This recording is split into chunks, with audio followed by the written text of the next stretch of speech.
All right, Dave, separate fact from fiction here with Colin Kaepernick. Absolutely. But first and foremost, I really think in this case there's a difference between misinformation and disinformation. Like misinformation is when we're making, basic mistakes and, trying to attribute things that aren't true. Disinformation implies a campaign that's aiming to discredit Colin Kaepernick. And I really think that's what we're looking at from some of the higher circles of NFL ownership if you look at what they're saying to reporters. And some of the disinformation that we're seeing is first and foremost this idea that he only wants to go to a team if he's a starter, and that's why he hasn't been signed. Spoke to Colin Kaepernick, spoke to his people. That's not true.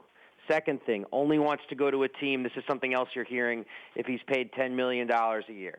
That's not true. Another thing that you've heard, it's come out today, it's in the sporting news. 3 teams have contacted Colin Kaepernick about meetings. Again, talking to people very close to Colin Kaepernick. That's not true.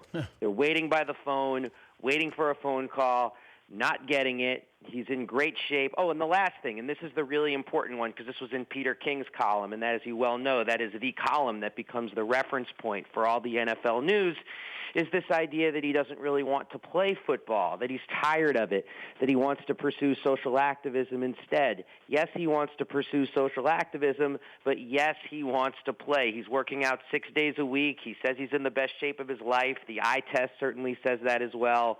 29 years old. His stats speak for themselves compared to some of the other quarterbacks that have been signed. So here we are.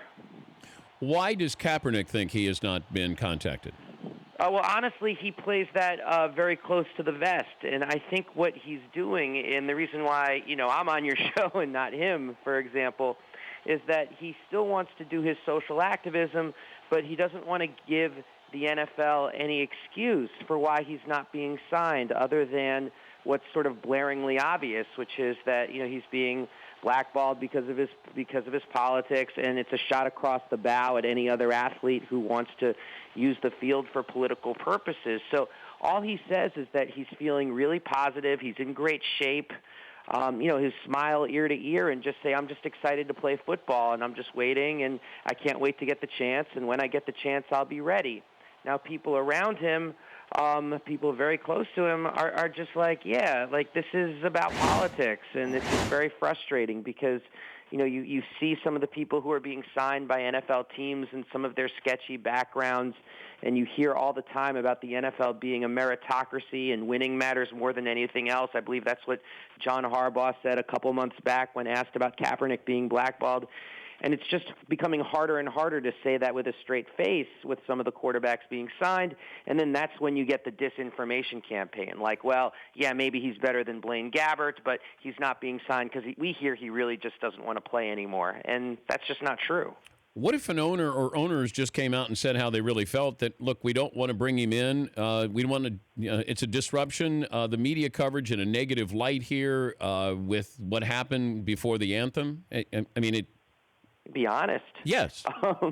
It would certainly be honest. It would also, be, I think, terrible public relations for the league because, even though certainly Colin Kaepernick's a very polarizing figure for a lot of fans, there are 2 big minefields if they did something like that. The first is that polarizing also implies that there are a lot of fans who really do look up to him, and you look at the jersey sales, and that says something.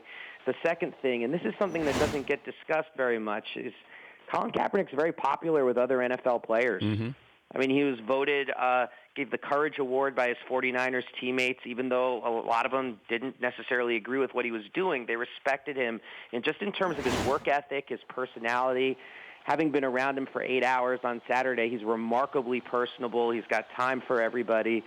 He's the antithesis of what we think of when we think of the textbook entitled athlete. And you really do run a risk in a league that is 67 to 70% African-American of Colin Kaepernick becoming somewhat of a martyr if he doesn't get on the field. He's Dave and they're explicit about it. He's Dave Zirin, the sports editor at The Nation, host of the Edges Sports podcast. If you gave him a do-over, do you think there's anything he would have done differently? That's a great question. I think if you gave him the ultimate do-over, I don't think he does anything differently, except I think he would have done more prep as far as the firestorm that did erupt over the course of the year. I think that was one of those things where in almost real time he was learning about the price of being a political athlete. And I'll tell you what it reminds me of, and I hope I'll be really quick. I know we're up against the clock here, but I remember meeting somebody who helped, train Muhammad Ali politically, like was someone who sat down and read books with him, and he said, the biggest mistake you could make is thinking about Muhammad Ali as if he was Malcolm X with boxing gloves, like he was somebody who was very young and sort of figuring it out as it went along, and because of that, certainly made mistakes, but he also was brave when he needed to be brave. And that's honestly what I kept thinking about when talking to Colin Kaepernick, is that he's figuring this out in real time with a world of critics ready to rain down on him for every misstep. Can you give us the quote you had at the end of your column, your latest column? I thought it was great. It had to do with Muhammad Ali, but also Colin Kaepernick. Yeah, I mean, when I was with him all day for 8 hours, I kept thinking of this thing that Bill Russell said in 1967 after Ali had his title stripped, and he was asked, are you worried about Muhammad Ali? And he said, I'm not worried about Muhammad Ali. I'm worried about the rest of us.